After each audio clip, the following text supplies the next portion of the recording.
একটি ন্যায়ভিত্তিক ও আধুনিক রাষ্ট্র ব্যবস্থা গড়ে তুলতে স্বচ্ছ, জবাবদিহিতামূলক এবং জনবান্ধব ভূমি ব্যবস্থাপনার বিকল্প নেই বলে জানালেন প্রধানমন্ত্রী তারেক রহমান। সকালে রাজধানীর তেজগাঁওয়ে ভূমি ভবনে ভূমি সেবা মেলা 2026-এর উদ্বোধন করে একথা বলেন প্রধানমন্ত্রী। বিস্তারিত আক্তারুজ্জামান রকির রিপোর্টে। জমি ব্যবস্থাপনা যত বেশি আধুনিক এবং সারা দেশে শুরু হয়েছে 3 দিনব্যাপী ভূমি সেবা মেলা 2026। ভূমি ভবনে মেলার উদ্বোধন করেন প্রধানমন্ত্রী তারেক রহমান। আজ থেকে 3 দিন ব্যাপী ভূমি সেবা মেলার উদ্বোধন হতে যাচ্ছে। এ সময় সেবা প্রদান জনগণের প্রতি করুণা নয়, বরং জনগণের সেবা নিশ্চিত করাই সরকারের দায়িত্ব বলে জানান প্রধানমন্ত্রী তারেক রহমান। বেসরকারি উদ্যোক্তাদের পরিচালনায় ইতিমধ্যেই দেশের 61টি জেলায় বর্তমানে 893টি ভূমি সেবা সহায়তা কেন্দ্র চালু রয়েছে।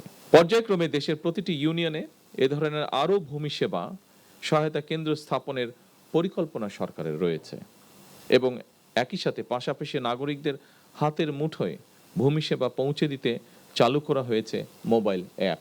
প্রধানমন্ত্রী আরো বলেন, আদালতে জমিজমা সংক্রান্ত মামলার সংখ্যাই বেশি।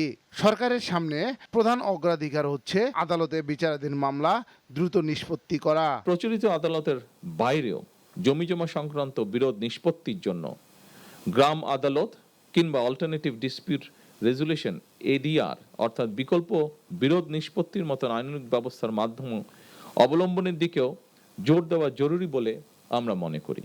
রাষ্ট্র পরিচালনার প্রথম সপ্তাহ থেকেই নির্বাচনে ইশতেহার এবং জুলাই সনদের প্রতিটি দফা পর্যায়ক্রমে বাস্তবায়নের দিকে মনোযোগ দিয়েছে। এ সময় ভূমি ভবনে একটি ডে কেয়ার সেন্টারের উদ্বোধন করেন প্রধানমন্ত্রী।